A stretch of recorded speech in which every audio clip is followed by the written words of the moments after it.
They told me if I do this show, it's gonna raise my pussy rate by 13%. Girl, take it low. We can even do it slow. Move something, shake your tail feather. St. Louis is the truth like Sojourner. Don't need a burner, we learn from Ike Turner. Wow, what the hook gon' be? See, I don't need no fucking hook on this beat. All I need is the track in the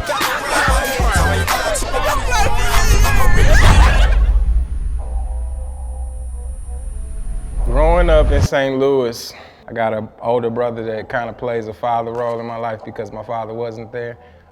We did a lot of back and forth to my grandparents' house. So really, I was raised by my grandfather, Big Murphy Lee. We are very proud grandparents. That's what's up. Right? You have now witnessed Big Murphy Lee, and he don't play that. Man, I hung out with my big brother, Keywan, a lot, you know, so I was one of the kids that my mama used to make him take me with him, you know what I'm saying? So I learned things very fast. I met Nelly when I was in the 4th grade.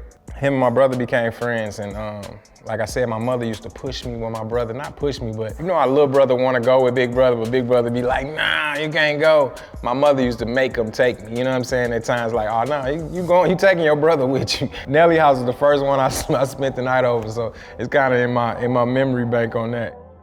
One day I saw my cat, City Spud, going neighborhood to neighborhood, just like killing people, like, sometimes he even used other people's raps, like people wouldn't even know. But just how he presented it was like crazy, like, and everybody knew when City was there, it was time to flow. Where's Spud? Where's Spud? Where's Spud? You know what I'm saying? So I think I kind of like the attention he was getting from that. Ali is another father figure that came into our life, you know what I'm saying? Ali was the first person I saw that could rap on a professional level. How we dressed, how we carried ourselves, the whole look of a rapper, period. He started off as the manager, and then eventually he ended up being in the group. So I've been rapping as a group since 8th grade. That's deep, bruh. How we got signed was the first time when I was 15, I was stupid.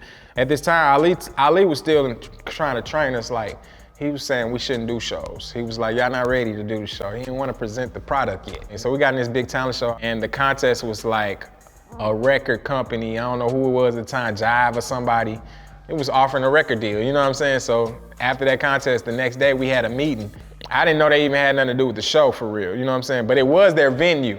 That there landed us a deal with that certain company. But the biggest influence to me was my group, St. Lunatics. You know what I'm saying? I grabbed something from Ali, I grabbed something from Keywan, I grabbed something from Nelly, I grabbed something from City Spud and created a Murphy Lee. Dirty like one of the closest people to me, and you know, he don't sound nothing like me. No, Murphy is all on his own, Lil Dirty. Let folks do his thing, you know? I was considered a feature for a minute. You know, they was like, he just gotta be a feature, man, cause he too young, he too young. I know you're the youngest of all the St. Lunatics. Yeah, I'm the baby. I'm curious, did they pick on you while y'all were growing up Hell together? Yeah, they pick on me. I started off almost being a feature. And I probably wasn't ready yet at the time anyway, but eventually I started getting my skills up to where I became the 5th member of the group. Be a buzz when I kick, maybe it's on my lips. It's chaos when I spit, quarter man, quarter schoolboy, half lunatic, quarter rubber, quarter other half in your I always felt like one day, boy, Jay-Z gonna walk up like, Murph, I ain't gonna even front. You got them bars, you know what I'm saying? So I think I was probably in it for that, and I never understood the fame part. I can argue all day, but at the end of the day, Nelly might be one of the biggest artists that ever did it, period, in any part of the music. You know what I'm saying? And we're a part of that. We're a part of those records being sold. We're a part of our first album dropping, being diamond. Like, that's crazy. Like, the records we set and the things that we've done, a lot of people try to dig up, you know what I'm saying, info to prove it to you or nothing like that. I don't think it has to be proven. We did a lot of things first, a lot of trend setting, a lot of things that was taken. You know what I'm saying? A lot of things that we made cool. You know, it might have been there, but we made it cool. And now you doing it too. Yeah. I came and did the bed. Yeah. My coach got a big old head. Ha ha ha. He just got out of school. He just woke up. He just got new batteries put in. Personally, I'm a group guy. So the solo thing wasn't big in that nature. But when we was going to shows and we start seeing that, like when I do my little verses, whatever, and the girls and they was just going crazy and nuts, it put me in more of I could do a solo album. About his album, he ill, you know, he be spitting, he be saying some things some crazy shit. I don't know how he think of it, you know what I'm saying? But dude is a star, Murphy Lee, and it's coming from your boy, Kanye Titter. Dirty, we hop to what's hip. I'm a lunatic with too much grip to let us slip. The Welcome to Atlanta remix story was crazy. At the time, like I told you, Murphy Lee brand was like blowing up at the time, and Nelly was just super huge, and he had super things on his table at the time. A lot of features, a lot of things was out. So when Jermaine Dupri came to him and said, yo, Nelly, I want you to represent St. Louis or the Midwest or whatever, Nelly was like, shit, I can't even do it. The label won't even let me do it, but guess what? I got my little brother that can do it. Just like it felt like him on this, you know what I'm saying? It just felt like him on this, because you know he's gonna say something wild. So you wanted to represent something that's just gonna be crazy with it. Everybody gonna represent, but you know how he do it. You know what I'm saying? He know me, like, if you listen to all my verses, I'm St. Louis style. I'm always repping where I'm from and things of that nature. You know, around the time I was the Can't Get Nelly, you was settle for who boy? You know what I'm saying? So I took all those gigs, anything of that nature, to where it formed me to where now you want me as a feature. You know, I ended up being on a lot of features after that. Yo, I'm the big booty type, I like them thick with their mind right. Banging personality, conversate when the time right. I'm not hard, I got women that handle that. They be like, he the man when I'm really a Thundercat. Come on. Tailfeather was an amazing situation, crazy situation, because I was at the end of Murphy's Law. Had all the songs, I thought I was done, you know what I'm saying? And then Coco came with this beat, and I was just about to, I'm like, I gotta do it. I don't know exactly what I'm gonna say on this song, but I gotta do it for this guy to make the album, you know what I'm saying? Coco, who produced the beat, he haven't even been on a professional album before, but he was coming with it, you know, and he came with that beat, and we was about to do it, and then next thing you know, a situation came where Puff was like, I'm looking for a song for the Bad Boy soundtrack. We was like, we might have one. We didn't have one, but Nelly said, yeah, Fast in the Mug anyway, you know what I'm saying? Like, we got one, yeah, we'll find one. And a lot of people don't know that that was created for Murphy's Law. That was on my album. They thought it was just Bad Boy soundtrack, but it wasn't. Man, that was one of the biggest songs in America, man. That was the first time I ever knew about Billboard and all that, because we was like #1 for like 2 weeks straight.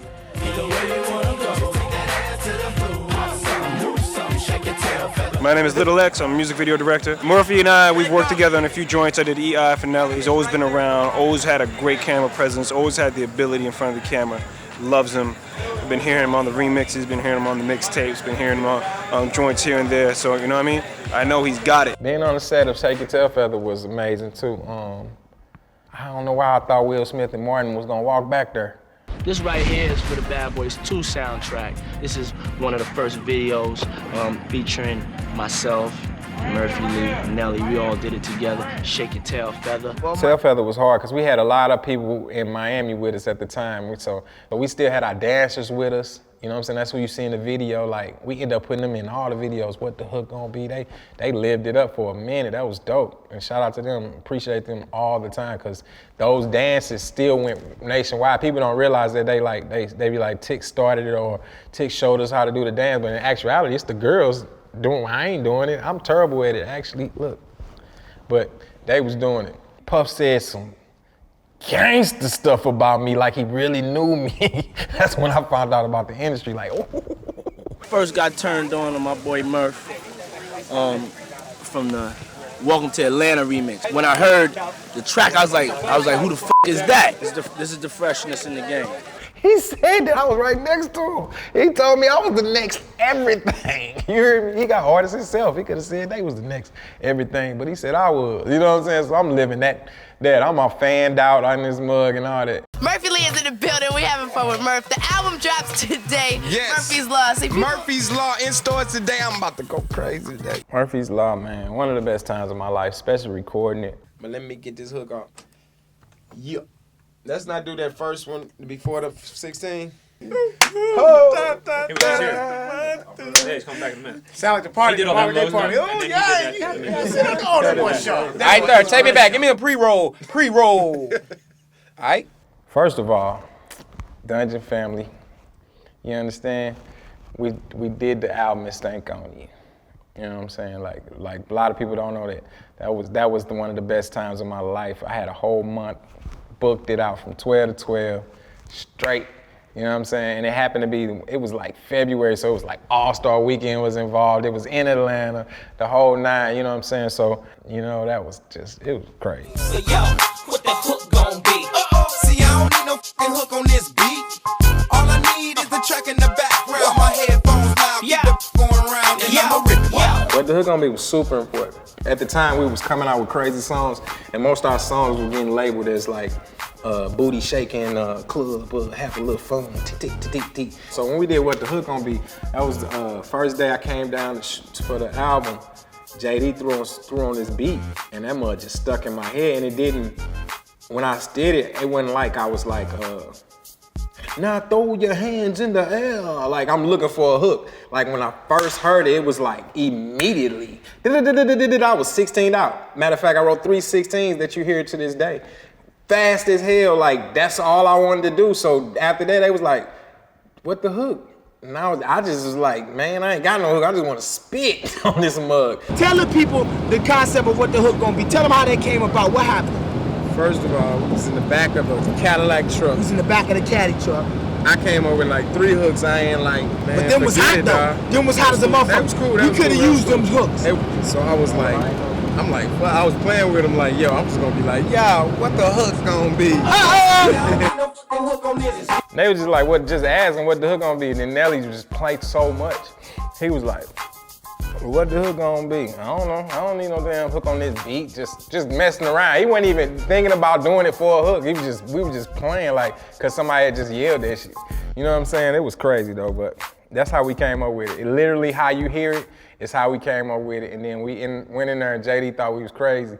It's just so hot, we just, you know, just put a rap on it, man. Don't worry about the hook. We was just having a good time. Ended up being something fun, man. And then like, so when I listened to the album, right, we had Tailfeather out. We was trying to pick a single. I'm looking for a single. I'm searching for a single right now.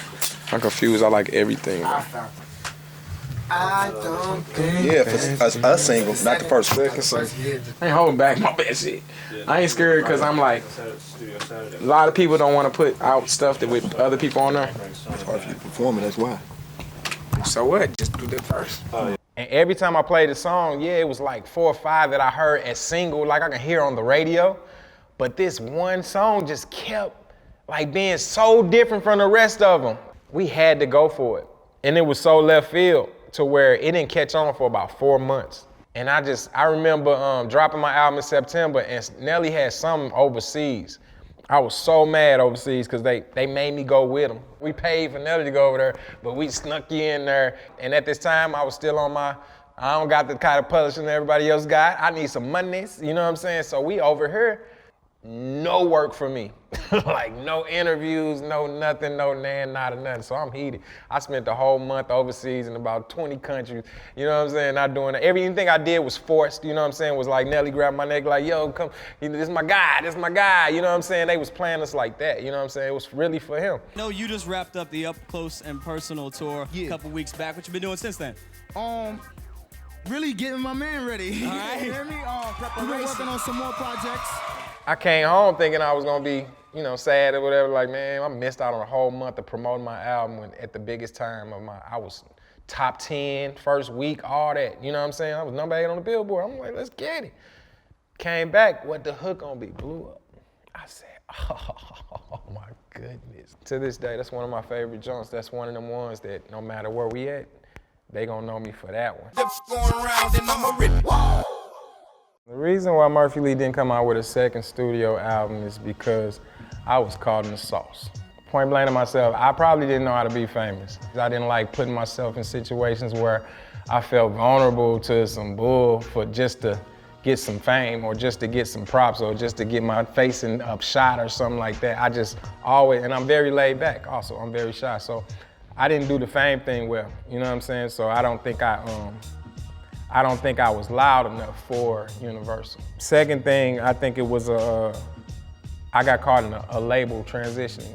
At the time, Universal ended up merging to Motown, Def Jam, they broke it all up. It was things going on in that building, they just didn't get it, you know what I'm saying? We always was a charity case for Nelly.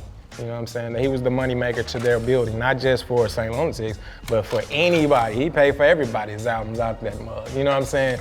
if he don't drop, then a lot of people might not be dropping, you know? So I think I got caught in the sauce where a lot of people were telling me like we gotta drop this Nelly album, or wait, we gotta drop this such and such album, and then after that we're gonna get to yours. And I was getting a lot of that, you know what I'm saying? So I held off a few times and then go fight, and they be like, no, it's gonna be okay, I got you, I promise I got you. It was just a lot of that going on. I think it was the biggest wake-up call to go get it. You know what I'm saying, on an independent scale. And I think the transition of being independent is, it's not gonna be seen as much as it would be seen if you was under that certain labels. Being independent, it wasn't loud unless you get into it. Don't get me wrong, man. Murphy Lee ain't dumb, man. Cause if the shoe is on the shelf, you should have some, man. My best days were getting to it. You know what I'm saying? Like, not caring, just happy to be on.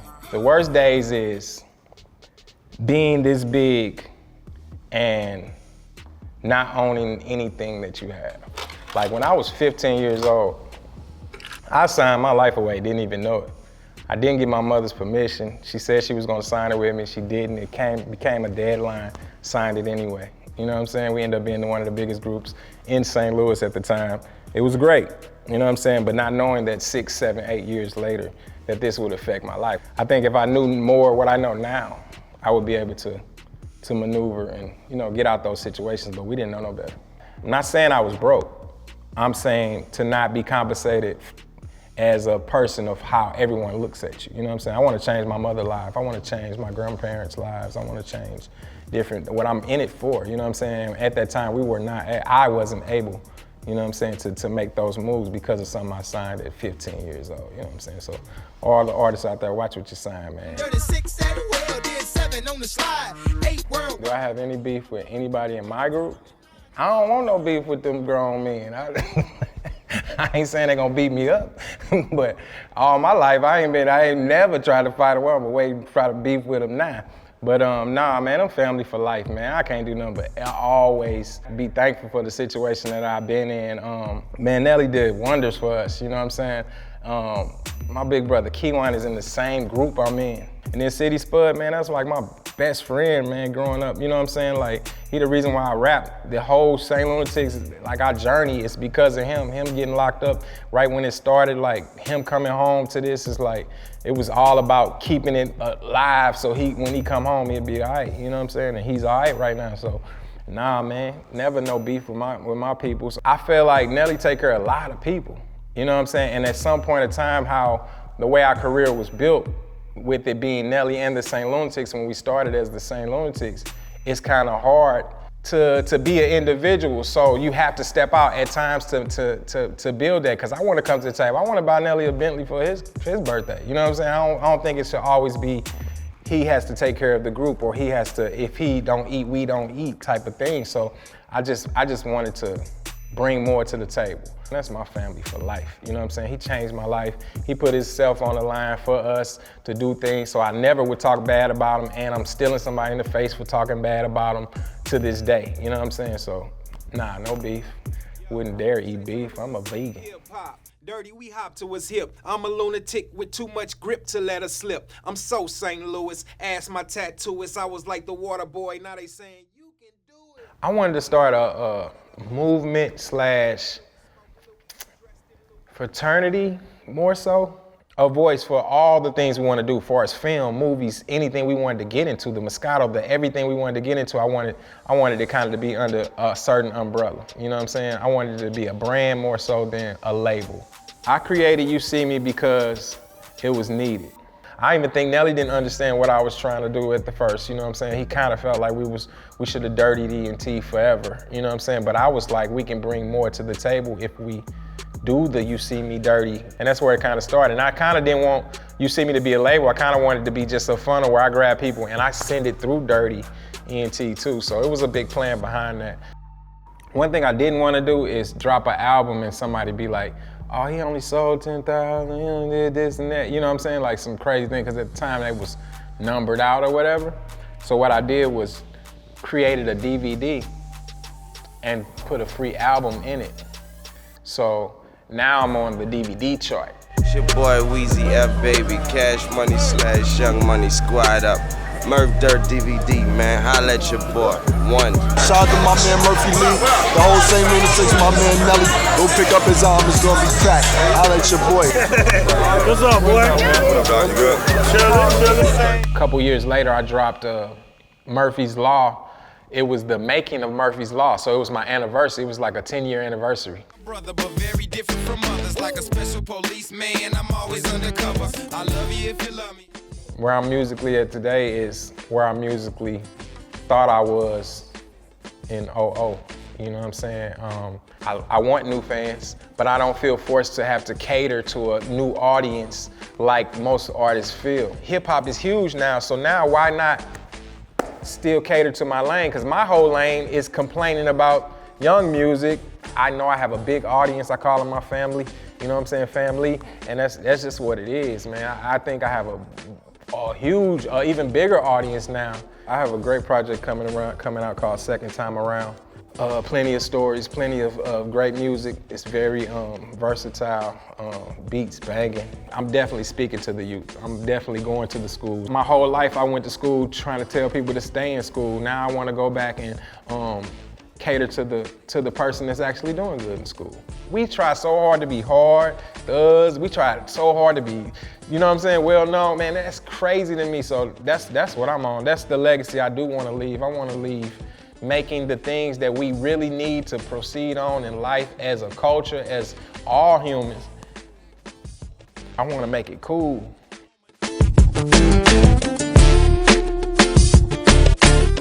Yeah, what's up, y'all? This your main man, Chingy. And check this out. Make sure y'all subscribe to BT's YouTube channel. The link right here.